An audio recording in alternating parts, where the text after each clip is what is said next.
Oi meninas, bem-vindas de volta ao canal e hoje eu estou aqui mais uma vez com a digníssima senhora Sandra, minha mãe.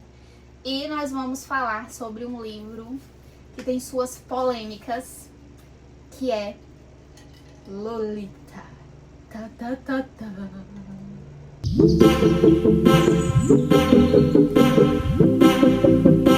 Esse livro é um clássico e é envolto em muita polêmica e em muitas opiniões divergentes sobre ele. E eu li por indicação da minha mãe há muitos anos atrás. E eu sempre quis gravar um vídeo falando sobre esse livro e trazendo alguns pontos de vista, tanto enquanto leitora, tanto quanto hoje uma pessoa, uma professora da área de letras, porque também tem alguns aspectos aí literários que eu sempre achei pertinente pontuar, porque algumas pessoas vão muito a ferro e fogo na obra, ou amam ou odeiam. E tem alguns aspectos enquanto professora de literatura que eu já queria trazer para fazer alguns apontamentos sobre esse livro, mas ia postergando justamente por ser um livro controverso. E hoje, aqui estamos. E nada mais justo do que termos a pessoa que me influenciou a ler esse livro para falar um pouco sobre ele, não é mesmo? Então vamos lá. Olá, gente. Estamos aqui para falar sobre Lolita. Neste calor, um chá gelado. Na taça para ser chique. Porque nós somos chiques, só não temos dinheiro. Comece falando de como você conheceu Lolita. Porque a minha mãe leu Lolita há muitos anos atrás. Eu também li há muitos anos atrás. Eu li na adolescência. Mas eu lembro que você já falava sobre esse livro muito antes de eu ler. Então, contextualize. Eu morava no interior, lá do Pernambuco. E eu nunca tive dinheiro para comprar livros. E tinha uma biblioteca na cidade, onde a gente podia pegar livros emprestados para ler. E eu peguei. Eu acho que eu li quase todos da biblioteca. Então, teve uma pessoa lá na cidade que ela doou vários livros porque ela não queria mais ler. Então eu fui pegando. E Lolita eu peguei, mas eu não sabia do que se tratava o livro. Eu li, mas eu não assimilei tantas coisas que tem no contexto do livro. Na época que você leu pela primeira Na vez. época que eu li pela primeira vez, porque eu era adolescente e eu não vi, eu li por um ângulo. Tá. Só que ao longo do tempo, a gente vai descobrindo outras coisas, a gente vai ouvindo outras coisas, a gente vai conversando com outras pessoas e a gente vai aprendendo novas coisas. Então, aquele livro, ele me dava, assim, algumas lembranças de determinadas coisas e eu gostaria muito de reler.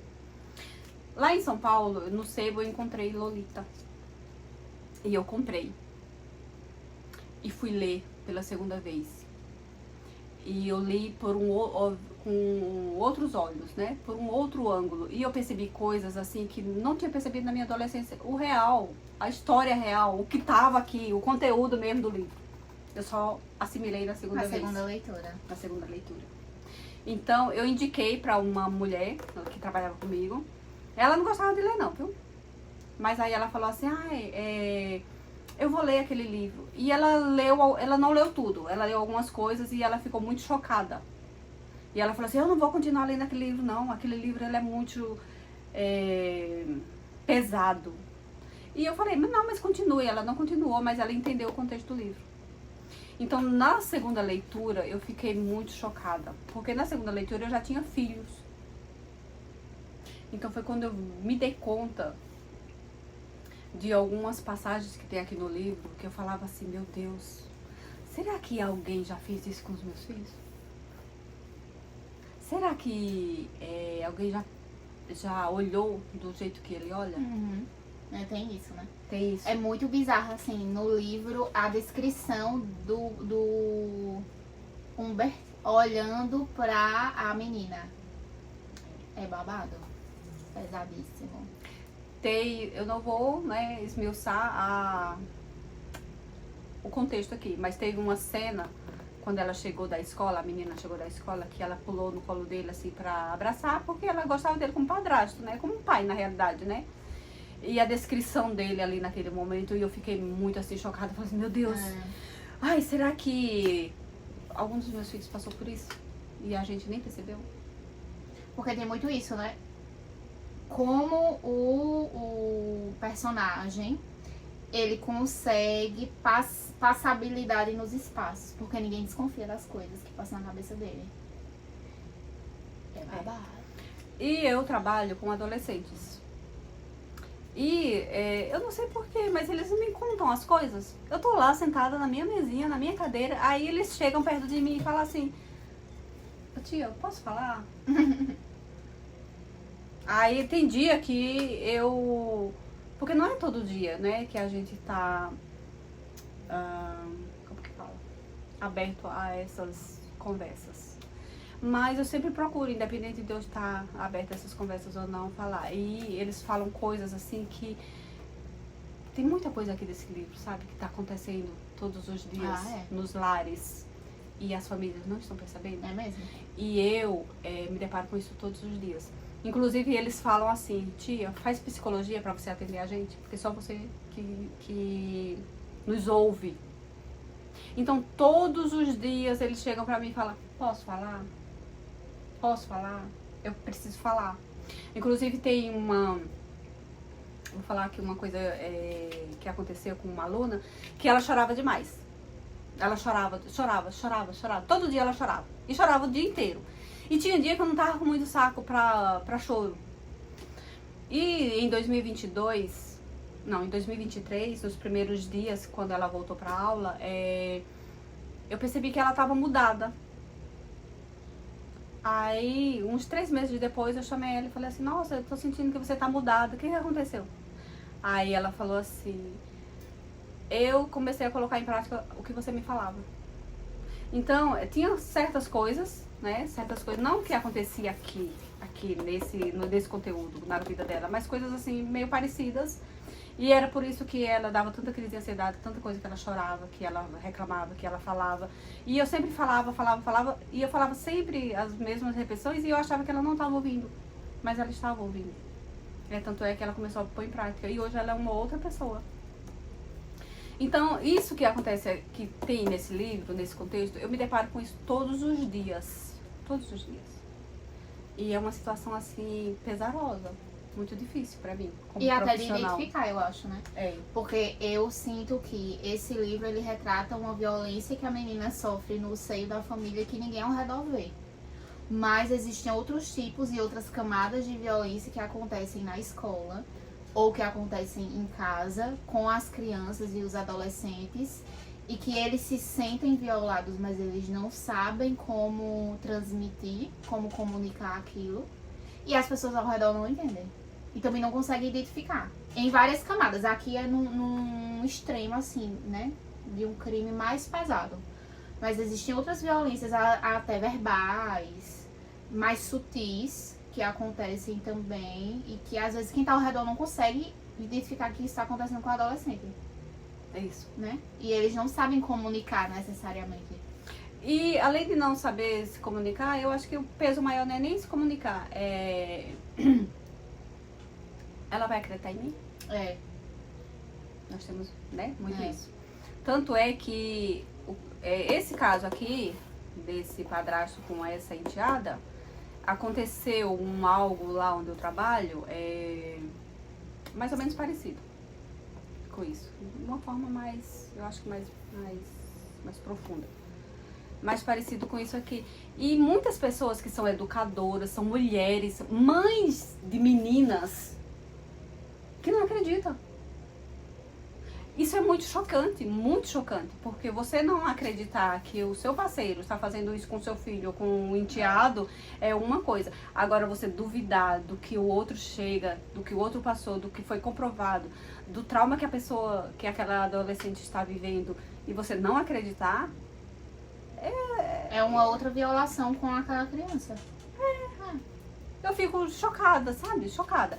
E este livro aqui, ele é muito polêmico. Ele é muito antigo. Não tanto antigo, né? Eu não sei quando ele foi publicado. Mas Será que é? ele é tão... A primeira publicação.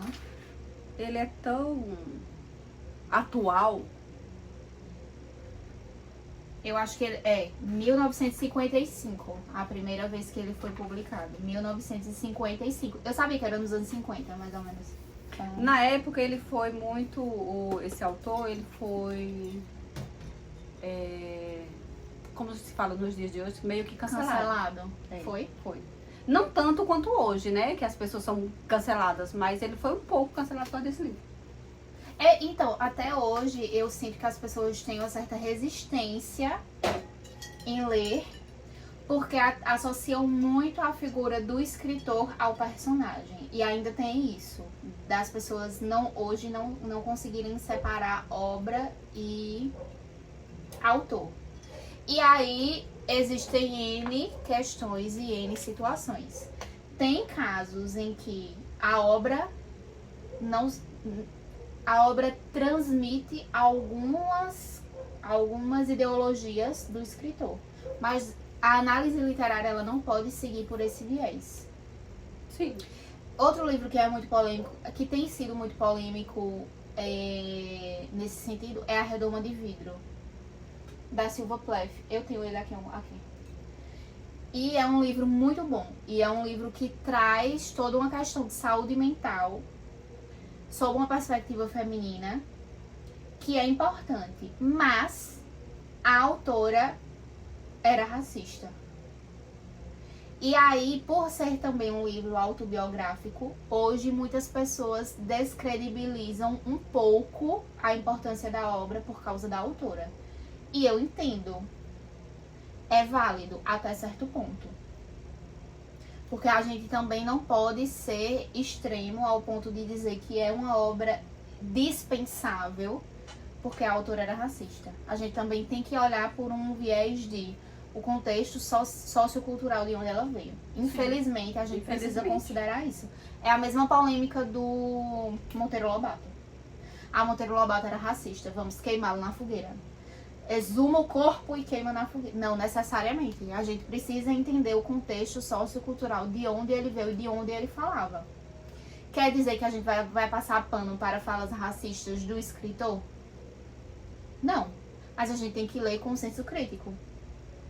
Só que no caso de Lolita, muitas pessoas falam mal do livro, dizem que o livro é péssimo e meio que transmitem essa impressão que essas pessoas têm do livro para o autor, como se o autor meio que, como se algumas pessoas considerassem que o autor só poderia escrever tão bem um livro se ele também tivesse esses pensamentos, sabe? Entendi. E eu não concordo. Eu acho, inclusive, o contrário. Que ele foi muito bom no que ele se propôs a fazer. Porque você lê o livro, você sente repulsa do início ao fim. Você sente repulsa, indignação do início ao fim. E ele escrever o livro sob a perspectiva do homem, que é o criminoso, traz pra gente uma profundidade ainda maior, na minha leitura, na minha concepção. Ele foi subversivo porque ele quis trazer uma história de, não posso dizer o nome do crime, mas de uma violação contra uma menor de idade, não pela perspectiva da vítima e não como um narrador onipresente, mas pela perspectiva do criminoso. E isso choca as pessoas. Porque a gente quer indiretamente que seja um narrador em terceira pessoa. Ou que, sabe? Quando a gente traz o vilão como o narrador, trazendo tudo o que ele pensava, tudo que ele sentia, toda a perspectiva, tudo que ele criava na cabeça dele pra justificar o que ele estava fazendo, porque tem muito isso. Ele cria na cabeça dele motivos pra justificar o que ele tá fazendo. Então isso choca as pessoas. Mas isso não quer dizer que o livro é ruim. Pelo contrário. Pelo contrário. É maravilhosamente bem escrito. Porque é muito arriscado você se propor a escrever um livro a partir desse ponto de vista. E é um livro... É arriscado moralmente, porque você pode ser rechaçado pela sociedade, e que foi um pouco do que aconteceu. Algumas pessoas achavam que o autor poderia ser assim também, por ter escrito tão bem. Surpresa, gente, pra você escrever ficção, você não precisa ter vivido aquilo. No caso, Harry Potter, a mulherzinha não esteve em Hogwarts, ela construiu aquilo tudo mesmo. Surpresa, aí está a revelação pra vocês. Mas tem esse lance de a literatura foi feita para chocar e para incomodar. Quando você termina a leitura de Lolita totalmente incomodado, porque o criminoso justifica tudo que ele faz. Na cabeça dele, ele tá fazendo certo, ele tá abalando, ele tá fazendo certo. Ele tá certo na cabeça dele. Você sai totalmente incomodado. E quando um livro ele é escrito na década de 50 e nós estamos em 2025 e ele ainda é polêmico dessa maneira, é porque o escritor sabia do que estava falando. E ele era bom. E foi bom. Foi bom. E é bom. E é uma continua leitura bom. boa. É uma leitura boa. Eu considero uma leitura muito boa, mas você tem que ter o senso crítico pra ler. Você tem que ter a cabeça aberta. É. Senão você pira. É bom. Leiam. Leiam mais de uma vez. Isso. Importante. Porque se você ler só uma vez, não vai tirar todas as suas dúvidas, não vai resolver o seu problema, não. O problema que eu falo é de como entender o contexto. Então você precisa ler mais de uma vez para você assimilar tudo que está escrito aqui. E abram a cabeça para ler esse livro. Muito bom. Excelente. É tão bom que ele é de antigamente. Da era passada. Da minha era. Tu vai pôr esse livro. Que da tua era, mulher? Tá doida? Parece que foi 1000 anos atrás. Essas são as nossas considerações sobre Lolita. Se você já leu esse livro, sinta-se à vontade para comentar suas opiniões e impressões aqui embaixo. Se você não leu ainda, Leia. leia. Com a mente aberta. Se dê a oportunidade de ler esse livro. E não leia desesperadamente. Ah, eu vou ler pra fazer um comentário amanhã. Não. É um livro pra você ler uma página por vez. Isso. E assimilar. É isso. Um beijo e até o nosso próximo vídeo. Tchau!